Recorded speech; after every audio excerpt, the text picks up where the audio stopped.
accidentally pounded my girlfriend's mother. I swear I didn't know. 3 years ago I found out that my ex-girlfriend, of 3 years, was cheating on me not with one friend but two. I was at work at the time and received an email from someone I didn't know. Subject line: I thought you should know. The video was of my ex and a friend going at it and her moaning his name. I was pissed and decided to go to the apartment we shared. Open the door and hear moaning. Make my way to the bedroom and there she is with a different friend back to me. I pull out my phone and record for about 20 seconds and then I tap him on the shoulder and tell him to get out of my apartment. He screams in a high-pitched manner and scrambles to his clothes, then leaves. She at this point is crying and going through the cheater's anthem. It's not what it looks like. I love you, don't leave me, you get the idea. I tell her to get out after she keeps trying to explain. I'm calm and slowly getting her to the door.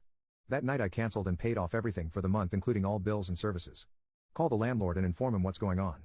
He understands and lets me break the lease at the end of the month, 30 days away. I pay and send him a video of the state of the apartment, just in case. Then I make a video combining both videos I have with her cheating with text calling her and them out as cheating crappy people. I understand that this is not okay and will never be. I have thought about this decision every day and regret it. Set a delayed message to be sent at 10 a.m. the next morning with the receivers being everyone I know, including parents, employers, co-workers, and friends. Then pack the important things in my truck and answer her constant calls and tell my now ex to come over tomorrow at 10 to talk. Factory reset my phone, left it on the counter with my keys and a note explaining what I did and left around 4 a.m. Now without a phone with no numbers and vowed to never use social media platforms. I just kept driving until I found a place I wanted to stay and lived out of my truck for about a month. When I found the town that I currently live in, I found a decent job, found an apartment and decided to go to therapy. A year later, after gaining about 50 pounds and just focusing on work, I decided to get my life together. I started with trying to go to a gym about 2 blocks away. They were cheap and open 24 hours. I would go before work, early in the morning because not many people were there. I was awkward and embarrassed. This is where I met Jane. Jane is fit and in her late 30s, early 40s. It started out her giving me advice and pointers. About a month later, I was flirting and touching. I made it clear that I was not looking for anything and she agreed. We started to hook up about 3 times a week. For about a year. Sometimes at the gym, my truck or my apartment. During this time she said she had a couple kids and their dad was not in the picture. It was fun and she taught me a lot and I worked on a lot of cardio and endurance with her. Around this time I decided to go back to college and get real about my future. Told Jane that I would not be going to the gym that early anymore due to classes and my job. She understood and wished me luck. Early on in one of my classes I got paired with a cute girl named Jasmine, 20. Jasmine and I started working on a project and got close. We shared a bunch of interests and hobbies. While spending time studying and doing school work. We went to local cafes, libraries and sometimes my apartment for this work. One day I missed class and she came to my apartment to see if I was okay. I did not give out my number at this time, mainly communicated through school email. I just had a cold and was nervous with this virus running around. She had brought some food and a home test for said virus, negative. We spent the rest of the evening watching shows. This continued through the weekend when I was feeling better. One thing led to another and we started kissing. At this point I really liked her. I stopped her and told her part of my history, that I have trust issues and commitment issues. Then I told her I want to go slow. She agreed and we continued going slowly for about a month. After that month things heated up. That was 2 months ago and now we are officially dating. Some things about Jasmine. She has her own apartment with 3 roommates, all girls going to college, and we never go over there. We never really talked about her family because they were not that close anymore. But she said her parents had her when they were teenagers. Happily married for 21 years and she has a little brother 7 years younger than her. I told her I did not have any family that's alive anymore. I guess at one point last week she mentioned to her parents that she was seeing someone and they asked her to invite me over to watch the Super Bowl in a couple weeks. I was nervous when she told me this and asked what her parents are like and what they look like. That is where she showed me a picture of her parents, Mark and Julie. I asked what her mom's name is again and she said Julie. Why? I said she looks like a girl I knew, her name was Jane. She said that's really odd. Something about Jane/Julie is that she has a red heart-shaped tattoo on her wrist and this tattoo was in the picture she showed me. Do I tell her about what happened with the gym girl? Not say anything and hope Jane/Julie doesn't say anything. I know how it feels being cheated on. Jasmine and I have not talked since Wednesday. And I'm pretty sure we are broken up. After I posted, I went to get an actual phone, not the cheap flip phone that I had. Why are new phones and plans so expensive? I did so that communication could happen easier later on if needed. Anyways, on Wednesdays and Fridays Jasmine and I have a class together.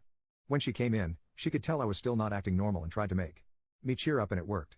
I asked if she wanted to grab a bite to eat at a place we like not far from my apartment. We met up at my apartment and decided to walk to the restaurant. We talked about class and I told her about my new phone and she was showing/telling me about some of the apps and features she liked about it. I'm still not using the big 3 social media platforms. I'm still getting used to it after having a burner phone, as she called it. We went home after eating and started to head back to the apartment. We did not talk until we got in the door. Now my apartment is not that big, it is basically 3 rooms. The bedroom, the bathroom, and a shared kitchen and living room. I walked in and sat on the couch on the far side of the room. She stood in front of me and asked what was going on with me and if this was about meeting her family.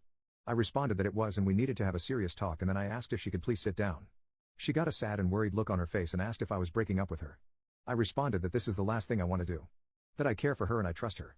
She knows that for me that is a big thing and is deeper than telling her that I love her.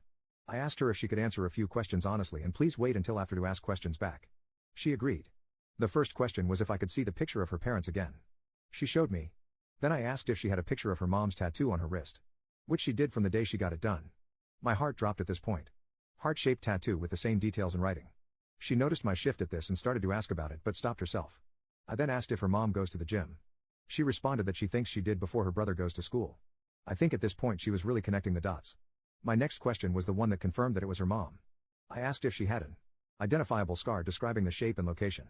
It could not be easily seen. She stood up and asked how the hell I knew that. I'm not afraid to admit I started to tear up and choke up. I apologized and told her everything. How I met a woman named Jane at the gym down the block and how she helped me out. How one thing led to another. Did not go into amazing detail but got the point across and when it ended and that I have not seen her since that day until that picture. She stood there and started to cry. I wanted to stand up and give her a hug but was afraid of what would happen. I tried to explain that it was nothing serious. We would just meet at the gym. No calls or text or emails. Then told her what little I know about Jane/Julie via what she told me. That she has 2 kids and her husband/father was not in the picture and small other details. Including that I had no idea about her being currently married or the ages/genders of her kids. This is when my girlfriend, I don't know what else to call her, asked about when it started and ended. I think this was to get a more accurate timeline of events. Then she said that she needed time to think it over and ask questions. I asked if I could give her a hug and walk her to her car. She agreed and that was the second to last time I saw her.